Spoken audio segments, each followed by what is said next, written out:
De nouveaux éléments de l'enquête concernant l'accident de la route provoqué par Pierre Palmade le 10 février dernier en région parisienne démontrent que ni l'état du véhicule, ni sa vitesse ne sont à l'origine du changement de trajectoire de la voiture avant le choc. De nouveaux éléments viennent d'être apportés ce jeudi 25 mai concernant l'accident de la route provoqué par Pierre Palmade le 10 février dernier en Seine-et-Marne, qui a fait 3 blessés graves.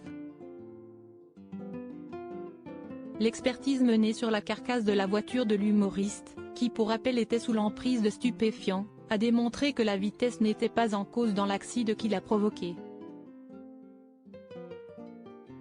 Une information rapportée par nos confrères de BFM TV, qui ajoute qu'aucun problème mécanique n'a été relevé par les experts.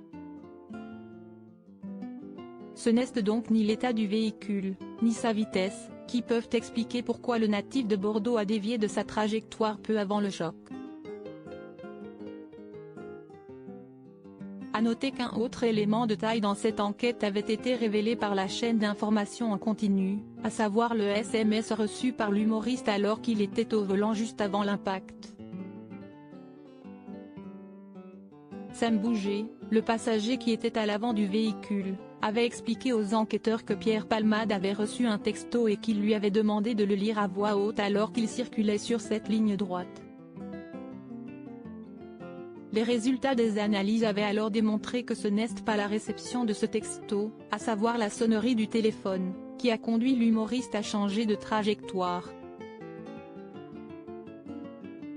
D'après les informations de nos confrères, il s'est déroulé un petit laps de temps entre le moment où Pierre Palmade a reçu le texto et l'accident.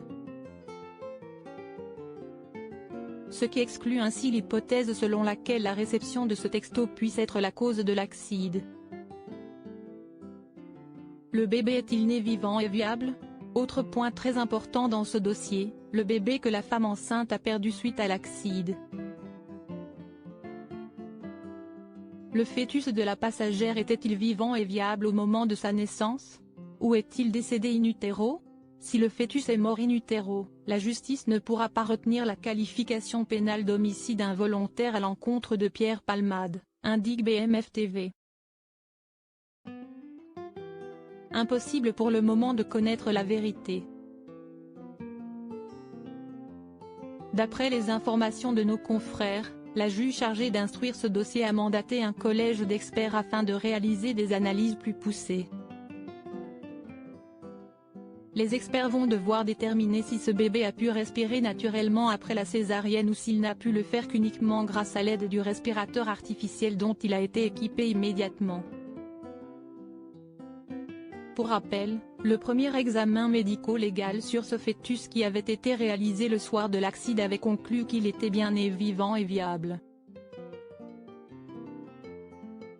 D'après ses analyses, il avait survécu une grosse demi-heure.